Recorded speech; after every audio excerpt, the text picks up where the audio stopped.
আজকে আমরা নিয়ে এসেছি সেই সিনেমার গল্প যেটা থেকে গোটা ভারত শ্বাস আটকে রেখেছিল। হ্যাঁ, আমি বলছি বাহুবলী 2 দ্য কনক্লুশন মুভির কথা। কেন কাটাপ্পা বাহুবলীকে মেরেছিল, এই প্রশ্নের উত্তর পেতেই সবাই অপেক্ষা করেছিল। আজ সেই পুরো গল্প জানবেন শুরু থেকে শেষ পর্যন্ত। মুভি শুরু হয় যখন শিব দুর্গা রাজ্যে আম্রেন্দ্র বাহুবলীকে ভবিষ্যৎ রাজা হিসেবে ঘোষণা করা হয়। রাজ্যের মানুষ তাকে খুব ভালোবাসে, তবে তার মা রাজমাতা শিবগামী দেবী চায় বাহুবলী রাজা না হয়ে সেনাপতি হোক আর বল্লাল দেব হোক রাজা। তবে বাহুবলীর গুণ ও জনপ্রিয়তায় সে পরিকল্পনা সফল হয় না। একদিন বাহুবলী ঘুরতে গিয়ে এক রাজকন্যা দেবসেনাকে দেখে এবং ভালোবেসে ফেলে, কিন্তু তখনও তার পরিচয় প্রকাশ করে না। সে নিজেকে সাধারণ সৈনিক হিসেবে পরিচয় দেয়। দেবসেনা এক ধীর চরিত্র ও সাহসী নারী, যিনি অন্যায়ের প্রতিবাদ করেন। বাহুবলী তার সাহস ও বুদ্ধিতে মুগ্ধ হয়। কিন্তু যখন শিবগামী দেবী জানতে পারেন বাহুবলী একজন অজানা রাজকন্যাকে ভালোবাসে, তখন তিনি না জেনে ভল্লাল দেবের মায়ের ষড়যন্ত্রে দেবসেনার অপমান করে বসেন।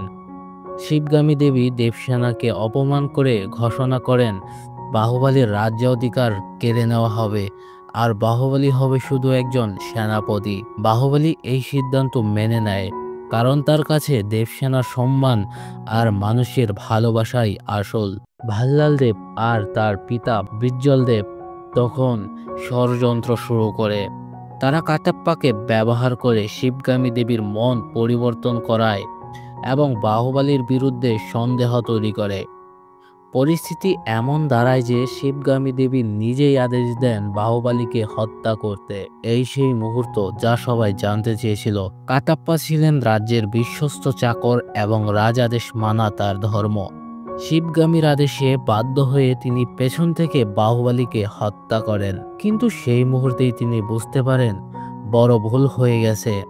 বাহুবলীর মৃত্যুতে রাজ্যের মানুষ কাঁদে আর দেবসেনাকে বন্দি করে ফেলে ভাল্লাল দেব। শিবগামী দেবী বাহুবলীর সন্তান মাহেন্দ্র বাহুবলীকে রক্ষা করতে গোপনে নদীতে ভাসিয়ে দেন। কাটাপ্পা পরে এই ছেলেকে বড় করে তোলে। বড় হয়ে মাহেন্দ্র বাহুবলী জানতে পারে তার বাবার সাথে কি হয়েছে।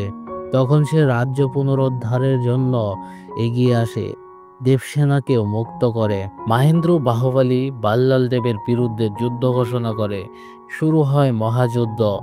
বাহুবলীর বুদ্ধি ও সাহসে শেষ পর্যন্ত ভাল্লাল দেবকে হারিয়ে রাজ্য পুনরুদ্ধার করে নেয়। শেষে বাহুবলী রাজা হয়। রাজ্যের মানুষের মুখে আবারও হাসি ফোটে। কাটাপ্পাও নিজের ভুলের প্রায়শ্চিত্ত পায়। তো এই ছিল বাহুবলী 2 মুভির ছোট্ট একটি এক্সপ্লেনেশন। তো বন্ধুরা, এরপর তোমরা কোন মুভির এক্সপ্লেনেশন দেখতে চাও তো অবশ্যই কমেন্ট করে জানাবে।